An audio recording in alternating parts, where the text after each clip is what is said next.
Broadcasting live from the Business RadioX studios in Atlanta, Georgia, it's time for On the Money, presented by Embassy National Bank.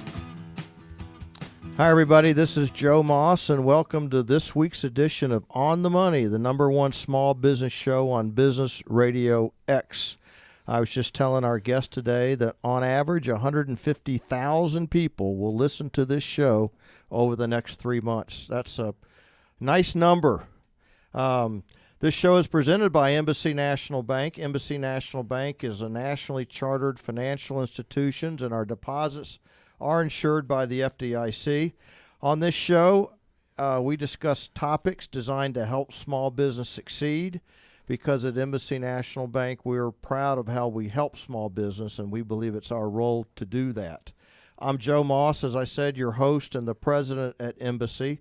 And we welcome you to the Subaru of Gwinnett studio. And today, we're going to go over on the not-for-profit side, and we're going to interview Dan Adkins, who is the founder and the coach of Strategistics. Dan?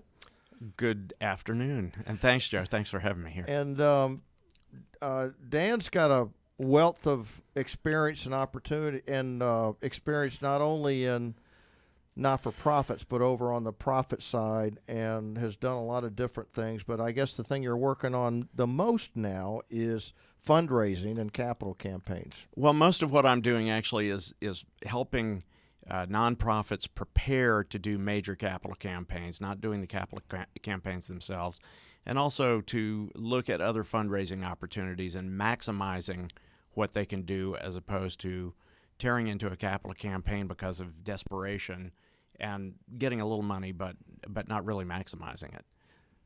That's a good point. We'll follow up on that. But you've also done some of this work over on the private side as well, correct? I have some, and tell us about your background a little bit. My background's a little unique. So I started out as a musician, ended up getting my MBA, went into the corporate world, was not very happy. I became an actor. I moved to New York. I was on a soap opera. I did a lot of work in... Okay, what soap opera? Another World. Really? I did not have a contract role, unfortunately, but I had a recurring role. And what ended up happening was I realized that my career wasn't that of Harrison Ford's, which was tremendously disappointing. And I had to make a living in some way. Or Bruce, or any number of others we can list. And I... ended up making the bulk of my living doing costume supervision for major motion pictures. Wow. So I did about 40 features with a wide variety of people. Biggest names? Well, Harrison Ford, Brad Pitt, wow. Robert De Niro, Al Pacino. What kind of movies? What movies? I started with Malcolm X. I did As Good as It Gets. I did Extreme Measures with Hugh Grant. I did. I also did Mickey Blue Eyes with Hugh Grant. Did Bronx Tale with De Niro and Chaz Palminteri, and it's a long list. And the costume business is huge, isn't it? Well, it's an integral part of what they do, and quite honestly, I didn't even know that job existed when I moved to Manhattan. Did you design or just coordinate? No. Just coordinate. They're not foolish enough to let me design. No, I just put clothes on people and made sure they were wearing the right things at the right times and doing the right things with them at the right times, and it's a far more intricate job than one would imagine, but in essence, you're putting clothes on folks and trying to negotiate. And then from there? I had some songs kicking around in Nashville, and I moved to Nashville and had a few things that were looked at, couldn't get over the hump there. Went back into the business world with a partnership that I had and marketing consultancy, and that went for a number of years, and then I moved away and went to Bloomington, Indiana, started my own consultancy, which went until about 2008 and 2009 when all my clients said, "We love you, babe, see you later," and which was actually not a bad thing. I ended up moving to Atlanta and starting in 6 years ago, in 2010, I became a professional fundraiser. And I had done some fundraising in my many marketing activities earlier, but I started doing strictly capital campaigns in various communities, and those were for economic development, downtown revitalization, arts of any nature, and those sorts of things. And I found that there was a a lack of understanding by the nonprofit organizations with whom I was working, that they really didn't understand how to do a capital campaign. They were always struggling to raise money. I had a few who did understand, and we did very well with those campaigns. But many of them didn't understand. The boards didn't have an idea of how you go about doing that. They think you hire somebody and say, go do it. And that's a wonderful idea. However, it's not a really functional idea. What is required of the boards and the staff of nonprofits and volunteers is actually participation. Because if I go in as a professional fundraiser, nobody in that community knows me. Why would they talk to me, and why would they give me a nickel? But they know somebody on the board, or they know one of the volunteers, or they know somebody on staff. It's interesting because I would think board members of some of these not-for-profits, I mean, they raise money all the time in their own companies. They do, but for some reason they view it in a different with a different eye. I'm not sure why, or what the psychology of that is, and I'm thankful I don't know that. But I do notice that they come in and suddenly, well, we're a nonprofit, let's get a grant. And many of them are struggling for money and realize a need to make money, but they haven't done the groundwork. They haven't prepared to do that. They haven't gone out and made the connections. They don't know how to put a campaign together. They don't realize that their effort is crucial for the success of the campaign. It sounds just like trying to raise money for a for-profit company. It's a little different because you're usually giving something more tangible back.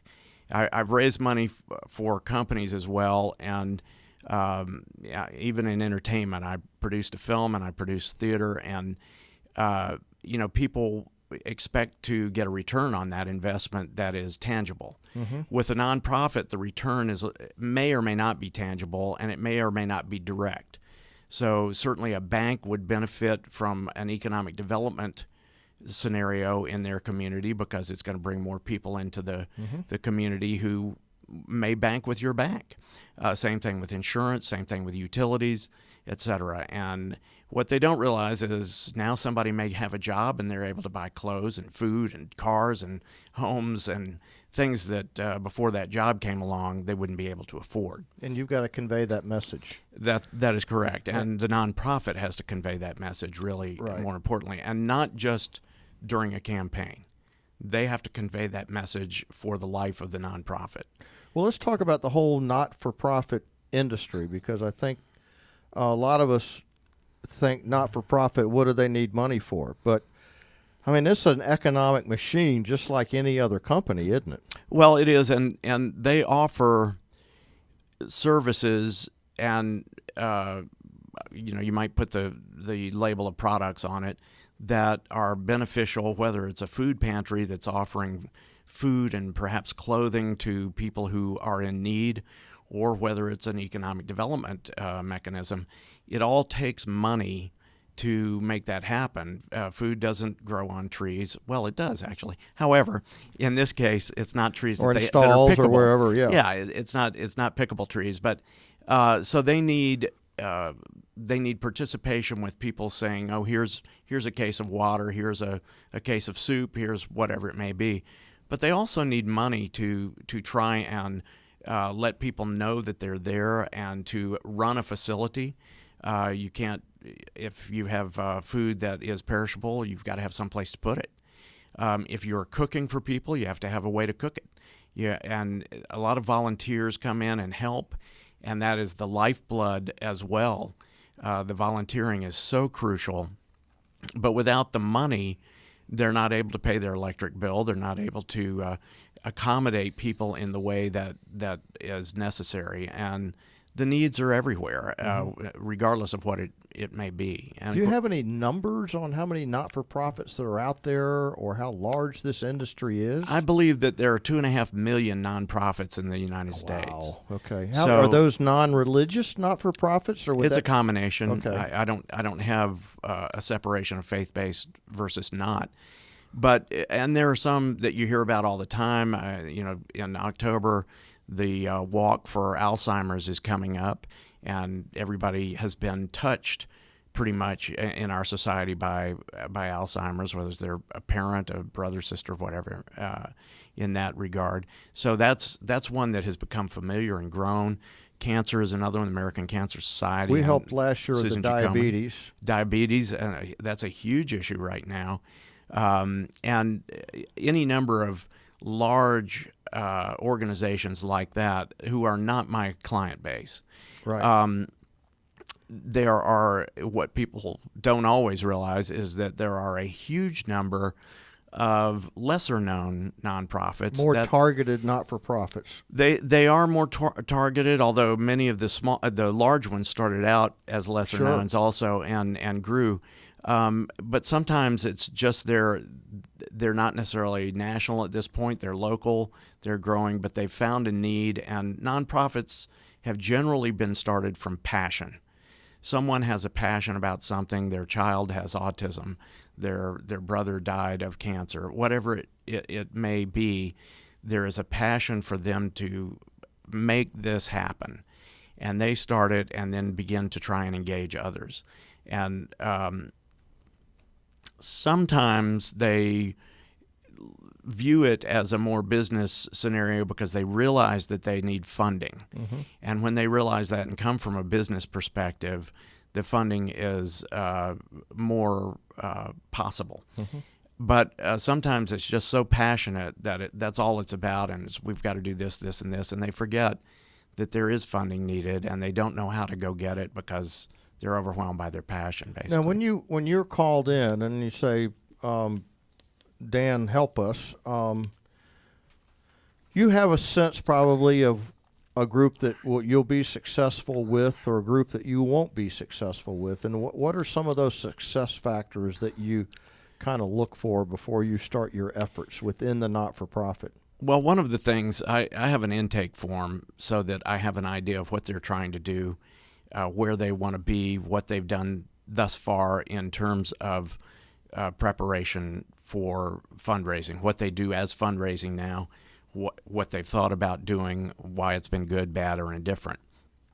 So I number one for me is like I said, the American Cancer Society is not going to hire me. They don't need me. Right. They have a well-run organization that does. Red Cross. They're not. Yeah, they don't need me. But I look at nonprofits that are probably somewhere around $500,000 budget in their budget up to maybe $5 million, and I can help many of them.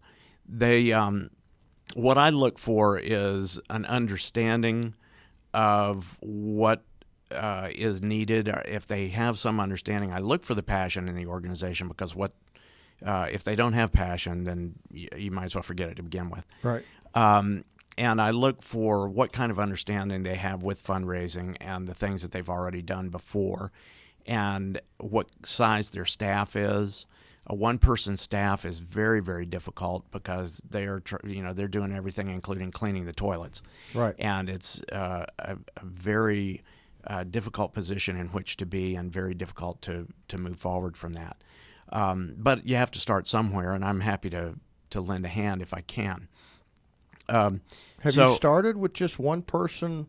Have you helped a one person or maybe 5-person not-for-profit? Oh, yeah. Okay. Oh, absolutely. And, in fact, those may actually be a lot more fun than maybe some of the larger ones.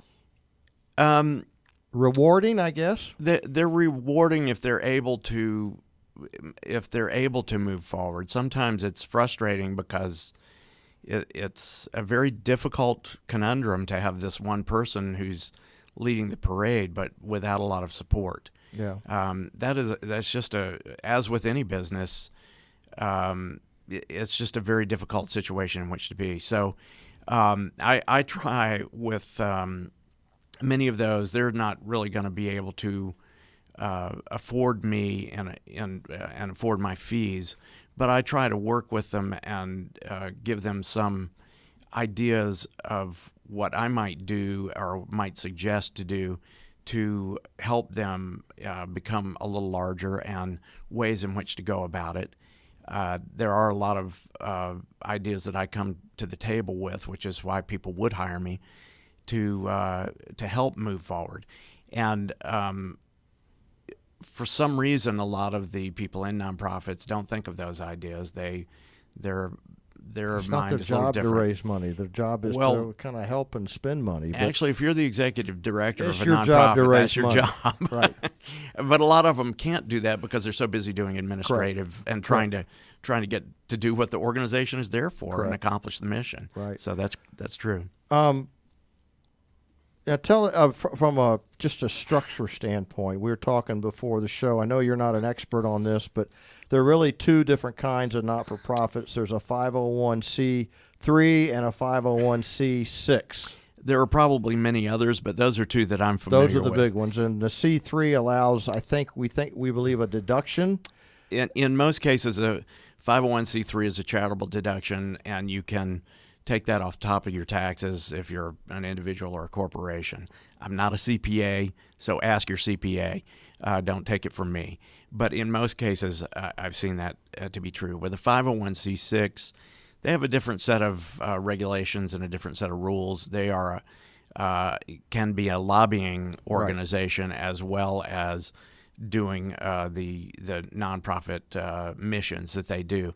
So their rules are structured different. So my advice is always, with any organization that you're giving money to, talk to your CPA. Right, and find out how they're structured and that type of thing. And what benefit, if any, in a tax scenario that might give you, and talk to them about what benefit they give you, the organization gives you. Have you? Listen, you're. We got to stop here for a second. You're listening to Dan Adkins, and he is the founder and head of Strategistics. I'm going to help you out there. Strategistics. I've got a accent where it is strategistics, and he helps a lot of not-for-profits with fundraising and different coaching strategies, and so. Let's talk about the work you've done over let's talk about this for a second. There are a lot of different technology platforms out there to help people raise money. Mm-hmm. Talk about what you do versus what those are, how you the effectiveness, all those kinds of things. Well, because of the type of scenarios in which I find myself with the organizations, we're not doing crowdfunding or anything like that. That's not necessarily a bad thing, but that's not where I belong. And if we do that, when I was a professional fundraiser, if we did something like that, we would usually get on the phones and call people rather than using a social media idea. And part of that is because I find fundraising to be a little bit old school. If somebody walks up to me and asks me for $5, it's different than somebody emailing me and saying, "Hey, send me $5." Right. I'm going to have a much better response if it's face to face. If I'm asking people for thousands of dollars, or in some cases hundreds of thousands of dollars, That certainly is face to face. It better be face to face, or and you're probably not that's going with to the get board it. chairman in there with you and all that other thing. It would be with someone from the organization who has a relationship with that individual, and that's the best approach. And the better the relationship, and you want that individual from the organization to say, Jack, my company believes in this, I believe in this, and I just want you to listen to what they have to say. That's all they need to do. But once they do that, then the decision is up to their friend. Yeah, because we mentioned, I said that sometimes a third-party sale is better, but you corrected me, and they still have to get involved in that marketing or sales effort. They absolutely. I mean, they are the lifeblood of the organization. If you bring somebody who is a professional at fundraising into your organization, they need your help at every step of the way, and because they are an outsider. So you're the one who is going to utilize this money, and the people who are writing the pledges and or checks are the people who want to know who's using it. In this era, people want accountability, and that may have been true forever. I don't know, but I know in this era, accountability is crucial, which is why it's imperative for a nonprofit to have a strategy have goals that hold them accountable, and explain to their investors, and I say investors, not donors. To me, a donor is a guy you meet on the street and you say, I need a sandwich, and he gives you $5 and says, go buy a sandwich, and that's the only time you see him. These people are investing. Investing in what you do and investing in their community, whatever that target community is. It doesn't mean necessarily a city. It could be a state. It could be national. But in that target community, and they're investing so that you will stick to your mission and have accountable goals that you've presented to them, and move your organization and the community forward. So those things are crucial, and that's oftentimes what doesn't happen. That's a part of the preparation. I think it's interesting because what you're describing, a not-for-profit, the way a not-for-profit should be, is to structure themselves like a well-oiled machine. Well, people want to climb onto successful wagons. They don't really want to be in a situation where somebody's begging for lunch and they say, look, we are desperate and we need your money. You're a banker. If I walked into you and said, look, I just lost my house, I lost my job, they're taking my truck away, I'm getting divorced, and let me lend you some money. I need $50,000. Please, would you write me a check? Yeah, I mean, and that's really somewhat of a disconnect sometimes with nonprofits. They do great work and they're passionate about it, so they want everybody else to be passionate about it and think that they should just write them a check. But build from a position of strength. Absolutely. And they have a position of strength because they do great work. Right. So they just need to get that word out and come from a place where they can also be accountable. Well, a lot of people in this world are in positions where they have to ask for money. I think you're giving some good tips for anybody. Someone who is presenting to a bank who is presenting to an investor, and yes, we have them too. Let's walk down, kind of start at the top and walk down. So Okay. You've got to create a strategy, a mission. You've got to show that you're well structured, you're focused, that you've got the ability to fulfill your plan. You've got passion. That word comes out a lot. I have a formula that I think I've created, but it's probably not anything that's unique in the world. I'm sure people have thought of this before, but I think I have a formula called P plus S plus A equals E. And P is passion, S is strategy, A is action, and E is engagement. So if you have the passion and create a strategy, you're two-thirds of the way there to get engagement. If you take action on that strategy, you will have successes. And that is what engages people. And that engages presidents of banks, and it engages the local utilities, and it engages others who get up and take notice, and they see results and say, wow, this is happening, and you tell them about the results too. And so if you have two of those three things, if you have passion and a strategy but take no action, it's worthless. If you have passion and action, if you don't have a strategy, your actions are all over the place and they're really not targeted, so you waste a lot of effort and a lot of time and money. But when you do all three, you will get engagement, and that's kind of one of the things that I work with nonprofits on. Well, I think everybody needs to listen to that. I think it's applicable to business. I think it's applicable to my life, frankly. And if I don't know where I'm going, it's kind of hard to get there. Have you done work for the private sector? Tons, yeah. Talk about some of your examples. Well, I had a marketing consultancy some years ago, and I had Cook Medical, which is the largest privately held medical device company in the world, was one of my clients. Osborne Hesse Logistics, which is a very sizable third-party logistics company. RadioX Acoustics, which is the market leader in acoustical product. Actually, that's probably RadioX on your wall here, because they do sound control products. And I did a lot of marketing efforts for them, both from strategic and project marketing.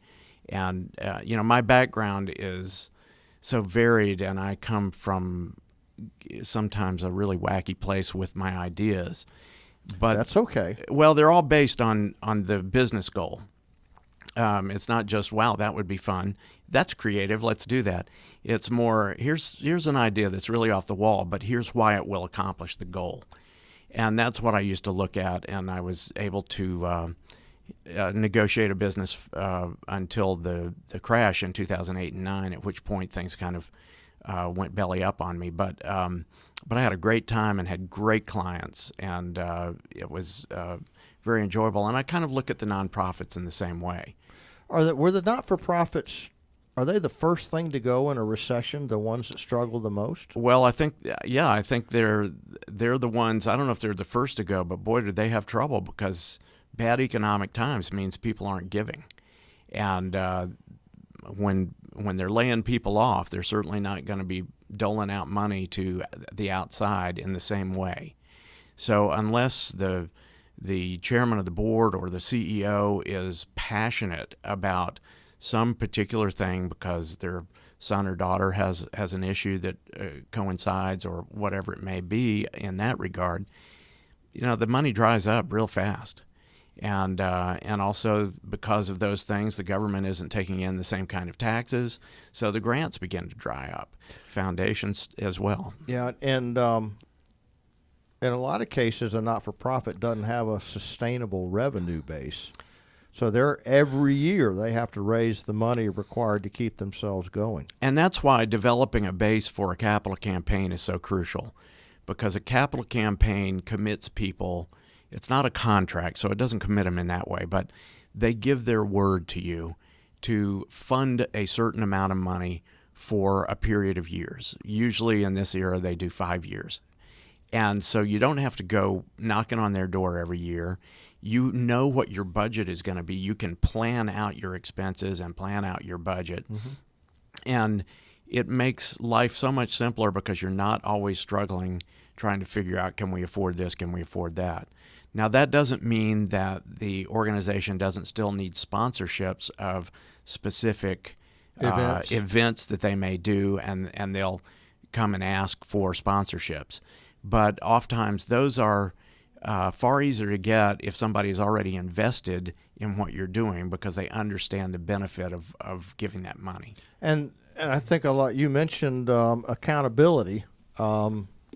Accountability is so important in an environment like that, because even though someone's committed to give for 5 years, they've got to start seeing where their money's going, what the results of their money is, and good books and records, budgeting, planning, all those things. Well, the successful organizations that I've worked with have an email list, they have quarterly updates, they have an annual meeting of their investors where they give themselves a report card and say, this year we got an A+ here, but we got a B- here.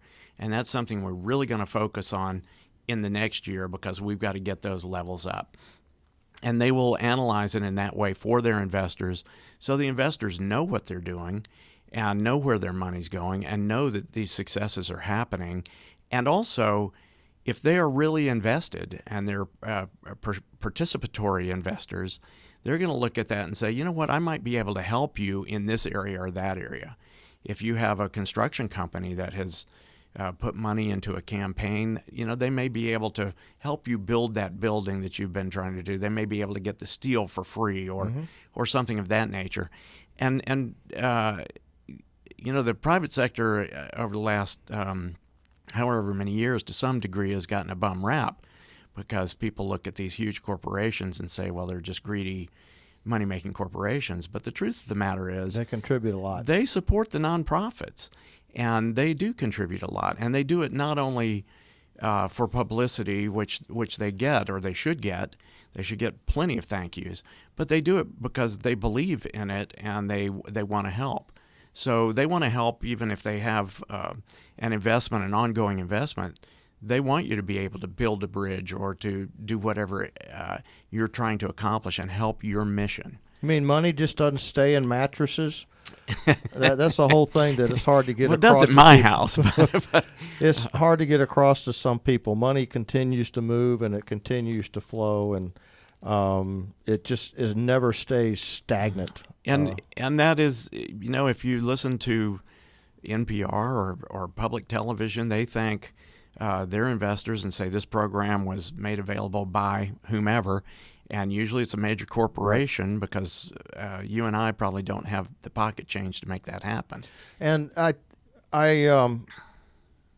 what you're saying, though, that the not-for-profit, the good ones do, is something that every company ought to do. I don't disagree, and I'd be progress happy to help them reports with out that. to customers and who their investors, and it's really more of an ongoing communication of, hey, here where we are, and here's what we're doing, and here's how we are providing value. Well, interestingly, when I had my marketing consultancy some years back, and this was really before the internet was firing off in the way it is now, I used to tell a lot of my small businesses, particularly, I'd say, look, you have an opportunity to do a lot of marketing without spending any money. It will cost you some time, but set up a blog and talk about the things that are going on. Print some things and credit them, but that other people have said about your market and your industry. And it will engage people that are outside of your market in some cases. And in other cases, it'll inform those that are in your market. Mm-hmm. And I think communication is a huge piece of what any business should do. So that to me is crucial, and it's also what I talk to the nonprofits about. You're listening to On the Money, and this is Dan Adkins. He is the founder and coach of. I've got to get this name right. Need some help? I got to get this name right. Strategic. No. Emphasis on the G. Strategistics. Okay. But I'll tell you, Joe, I've been called so much worse that you can say strategy sticks. You can say whatever you like. Well, you're looking at a guy that can't really say the word. I have trouble saying the word specific. Specific? Okay. Is it usually Pacific? Right, sure. Right. So, anyway. Well, some words don't just roll out of your mouth. So They don't. But it certainly is a good way for someone to ask you about your company, isn't it? It is. It's a good conversation starter when they look and say, how do you pronounce that? Then I can not only talk about the pronunciation and strategistics, but the creation of the name was because I work with nonprofits on strategies. And not just an overall strategy, but strategies on everything they do, communication strategies on walking in the door and talking to an individual. Who's the best person to talk to that individual? Who has the best relationship? And those things are important when you're raising money. Well, the one thing that we're kind of getting here toward the end, but Mm-hmm. the one thing that the word you keep saying comes up a lot in this studio, and that's passion. And for we have shows on on sales strategies, and we have shows on what makes for good companies and leadership and all that stuff. And that word passion always seems to come up a lot. Well, if you're passionate, people hear it, and your enthusiasm engages them. That's just it's an amazing thing how you can influence people just with the passion that you have about something. And I'm passionate about doing what I'm doing because I saw so many situations where more money could have been raised for an organization, but the groundwork had not been laid properly, and as a result, they lost money. It's not a measurable loss so much as it is, I know that we had $500,000 or $1 million more that we could have gotten, but it wasn't going to happen because of that lack of preparation. So, this has been a all right. I just thought of something I did want to ask you. Oh, good. And that is, you said everybody's passionate about a certain not-for-profit, and that's usually how these things get started, or a business. They're passionate about. What are you passionate for? Man, my passions are extreme. Obviously, I wouldn't have gone into the entertainment business if I wasn't passionate about a lot of that, and I love film and music and theater.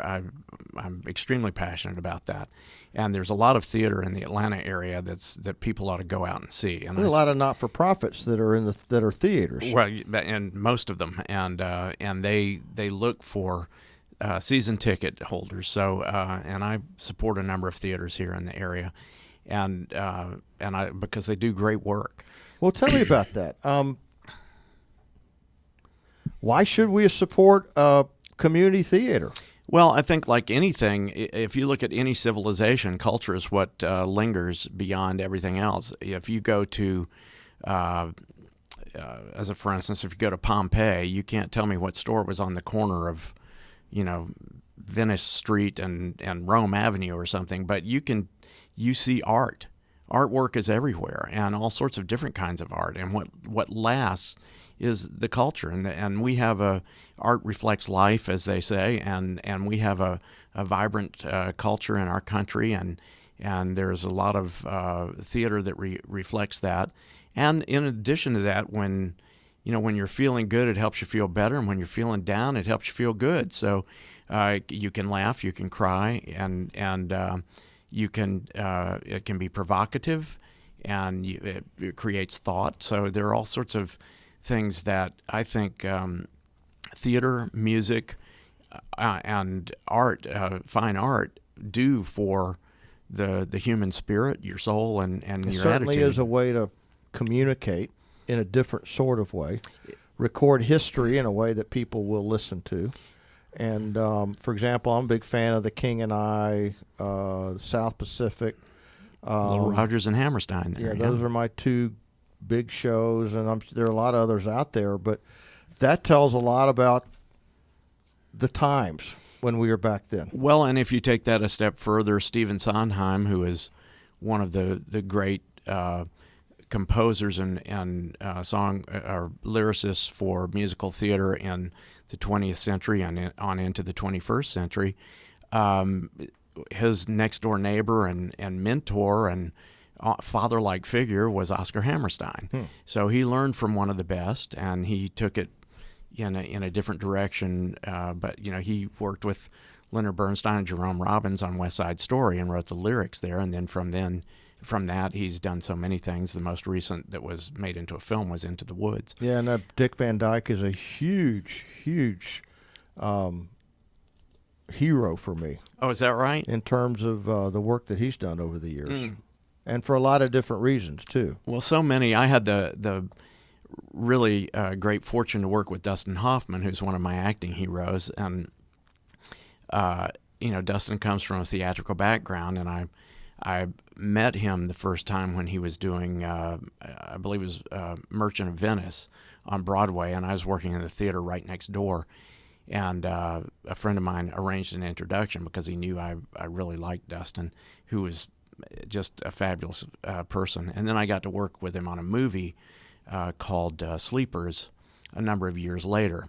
And what a pleasure. I mean, sometimes you worry because you think, I think this person's work is great, and I hope I like them when I meet them. And sometimes you wonder, what are they like? Because they're actors. You really don't know whether you're seeing them or not. You've imbued them with these qualities that you've seen on the screen, but it's not always true. But in Dustin's case, he was just charming, and he's certainly bright, and just a really, really nice man. He did some wonderfully nice things on that particular movie, and he was only on it for a couple weeks, but... So, those are the things that I've had the good fortune to do. But I'm also passionate about what I do. I love what I do. I love helping businesses of any type, and particularly the nonprofit organizations, to succeed and to increase their ability to achieve. That, to me, is just a fabulous feeling when you're able to help them. And they, like I say, there are 2.5 million of them, and they all do great things. And, the market kind of bears that out. But we're a lot more, Americans are a lot more benevolent than sometimes we give ourselves credit for. Absolutely. I mean, I often think, I would like to think it goes so far as to say that if for whatever reason we just cut off all kinds of government assistance, to me, we'd fill the void somehow, some way. Well, you look at Baton Rouge recently, and I'm a huge college football freak, and so there were reports about the University of South Carolina putting together this huge 18-wheeler full of food and water and everything else to send to Baton Rouge. And, of course, LSU had done that for South Carolina a year ago, I believe it was. During the hurricane? Yeah, I believe so. Yeah. And that's the American spirit. And it's a really fantastic thing. Churches certainly do an exorbitant amount of that. But it's not just churches. And, of course, churches support a lot of nonprofits as well, food banks and other such. But it's not just them. It's just the American spirit. People want to help. Yeah. Well, listen, it's been a real pleasure speaking with you. Well, the pleasure's been mine, and I thank you for giving me this opportunity. And I can tell that you're passionate about it. And as we say on this show, passion is everything. So we'll do this again. That's fantastic. I'd love to.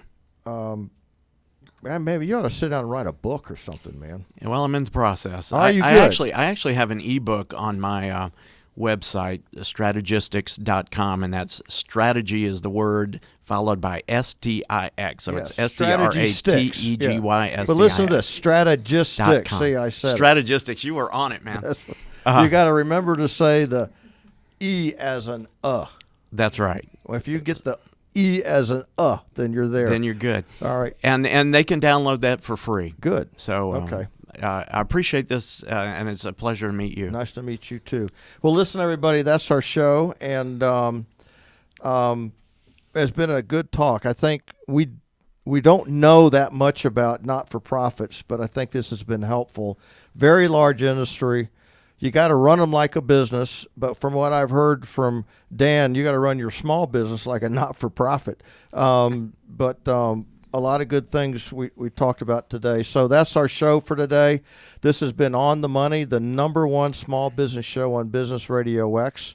On the Money is presented by Embassy National Bank. Be sure to follow us at Twitter at on_the_money and then the #1. And you can listen to any of our shows by going out to onthemoney.businessradiox.com.